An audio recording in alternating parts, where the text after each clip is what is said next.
कराची को इमारतों का जंगल भी कहा जाता है। यहाँ जा बजा कसीरुल मंजिला इमारतें नजर आती हैं, लेकिन ये रिपोर्ट एक हवेली पर है। जी हाँ, पुराने दौर की हवेली। हम जब भी नुमाइश से गुजरते थे वो हवेली हमें अपनी जानिब मुतवज्जा कर लेती थी।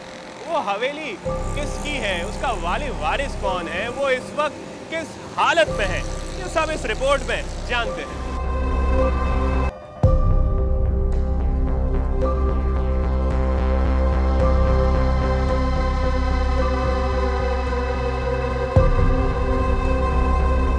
ये हवेली की हालत देखकर आपको अंदाजा हो गया होगा, ये बहुत खस्ता हाल हो चुकी है। लेकिन जिस पत्थर से ये उस दौर में बनाई गई थी, येलो स्टोन से, वो आज भी सही सलामत है और इस पर जो नक्शो निगार बनाए गए हैं वो भी अपनी जगह मौजूद हैं। तकरीबन खस्ता हाल है, खंडर बन चुकी है, मगर जो इस पर बनावट है वो आज भी अपनी तरफ खींच लेती है।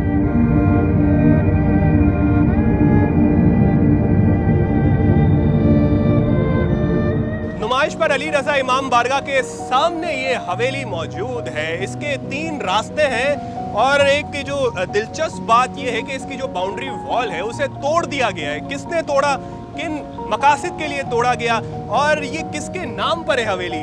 यहाँ ना प्लॉट नंबर लिखा हुआ है और ना कोई ऐसी तख्ती लगी हुई है कि कहीं से पता चल सके ये कि किसके नाम पर है। कोई चौकीदार भी नहीं है जो इसकी देखभाल कर सके।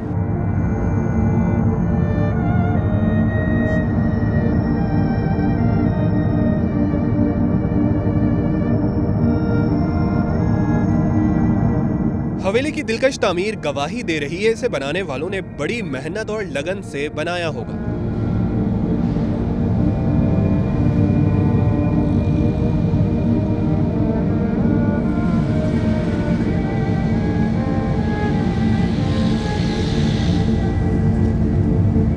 ये दरवाजे भी बताते हैं कि ये घर कितना पुराना है। ये लकड़ी के दरवाजे जो कि अब बनते नहीं है और इसके ऊपर जो ये एक नक्शो निगार बना हुआ है एक हीरे की मानन, इससे भी अंदाज़ा होता है कि ये जो बिल्डिंग है, ये जो हवेली है, ये कोई तकसीम से पहले बनाई गई थी।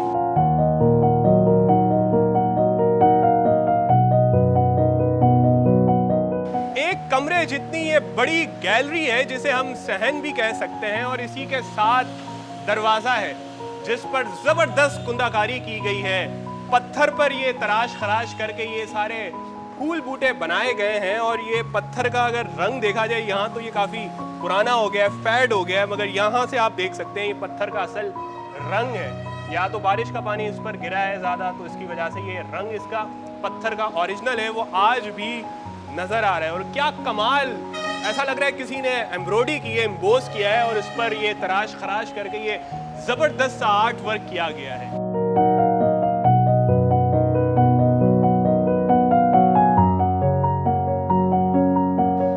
कुशादा कमरे हैं, कमरों के साथ रोशनदान खिड़कियां हैं, हवा का जबरदस्त बंदोबस्त है और साथ ही एक छोटा सा, मुझे लगता है उस दौर में ये बाग होगा क्योंकि ऊपर कोई छत नहीं है, सहन भी इसको कह सकते हैं और यहाँ लोग बैठते होंगे, ठंडी हवा से लुत्फानंदोज होते होंगे।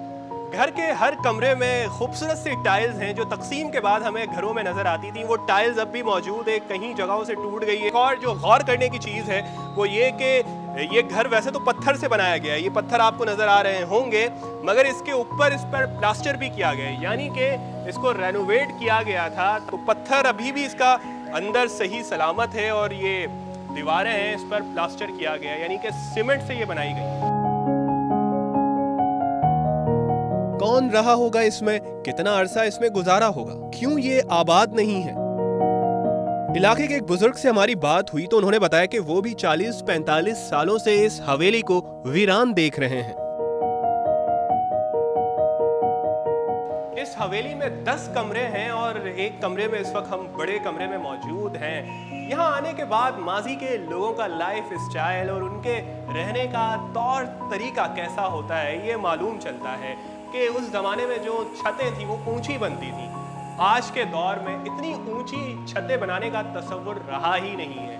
छोटे छोटे कमरे होते हैं, छतें नीचे होती हैं ज़्यादा, तो ये पता चलता है कि कितना ख्याल रखा जाता था उस दौर में। मौसम की मुनासबत से घर बनाए जाते थे क्योंकि जितनी ऊंची छतें होंगी उतना ही हवा का क्रॉस अच्छा होगा और गर्मी का एहसास कम होगा।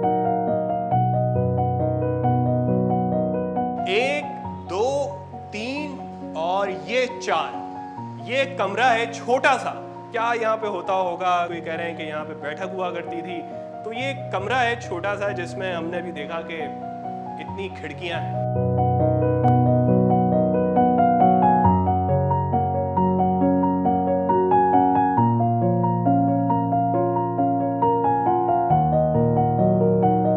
बड़ी सी लॉबी है इस हवेली की जिसमें 3 बालकोनियों का रास्ता निकलता है। यहाँ से हर कमरों का रास्ता भी इस लॉबी से निकलता है। बिजली हो या ना हो, मौसम जैसा भी हो, रोशनी जरूर आएगी। हर जगह दरवाजे, बड़ी खिड़कियां नजर आती हैं। खंडरात का मंजर पेश करती इस हवेली में आप सोच रहे होंगे कि क्या होता होगा, तो ये होता है।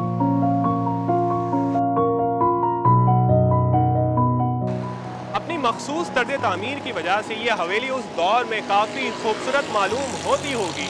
इसके अतराफ में नई तामीरात हो चुकी और खदशा है कि आने वाले वक्तों में कहीं इस इमारत को भी ना गिरा दिया जाए। कैमरामैन सनाउल्लाह के साथ शायान सलीम, सामा, कराची।